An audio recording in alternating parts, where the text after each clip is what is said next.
Stocks certainly got a boost yesterday after we heard from Treasury Secretary Steven Mnuchin saying that the administration is close to, quote, major tax reform. Also hearing that the president is expected to sign financial-related executive orders today.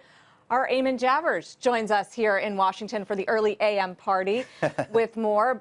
Certainly you got a better tone after those comments from some of the key economic members of the administration. What did they say? Well, look, this White House continues to put out an optimistic tone on tax reform. They've put an aggressive timeline on all of this. They're starting to admit their timeline might be a little bit more aggressive than is perhaps practical.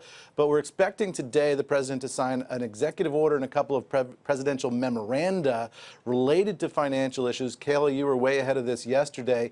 Here's what we know about what the president's going to do. One executive order on tax burden. It's going to direct the Treasury Secretary Mnuchin to review 2016 tax regulations. It aims to determine if taxes add an undue burden to payers, if they have complexity, or if they exceed statutory authority. There's also going to sign two presidential memoranda. These are like executive order lights. The two presidential memoranda that we know about this morning. One is on orderly liquidation authority, and this is one of the keys to the Dodd-Frank legislation. It's not going to do anything in the short term. It simply directs the Treasury Secretary to review Dodd-Frank as it pertains to the government's ability to seize failing banks. It aims to determine whether orderly liquidation authority could result in cost to taxpayers or excessive risk-taking. And then finally, there's one on FSOC.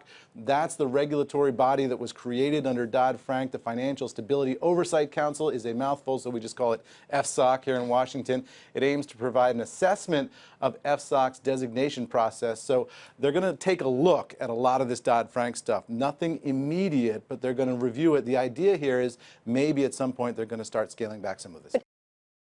Hey there, thanks for checking out CNBC on YouTube. Be sure to subscribe to stay up to date on all of the day's biggest stories. You can also click on any of the videos around me to watch the latest from CNBC. Thanks for watching.